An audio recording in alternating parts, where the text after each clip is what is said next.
দাঁড়া চেক করে ঢুকে এটা ফিলিং করো এটা লোক ঘুরাইলাম কেন বাস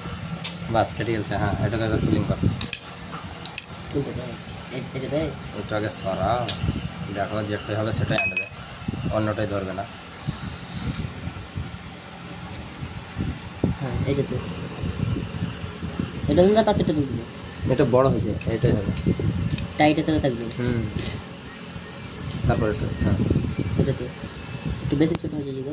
না ওই রকম হবে না দাঁড়াও এইটাই তো মেজারমেন্টের ব্যাপার আছে বাস হ্যাঁ টাইট দিলাম ভিডিও থামাই দিলি চলো নাই টাইট দেখতে রাখ এই দিক টাইট দাও সেটা এখানে হ্যাঁ লাও ইয়ক লাগাও হ্যাঁ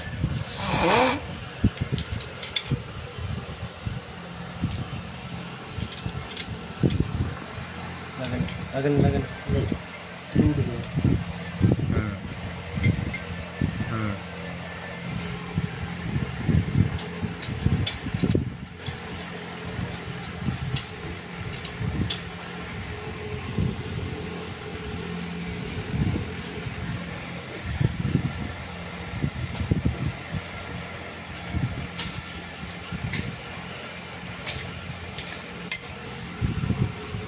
এইটা পাশে তো ওকে ছোট করে ओके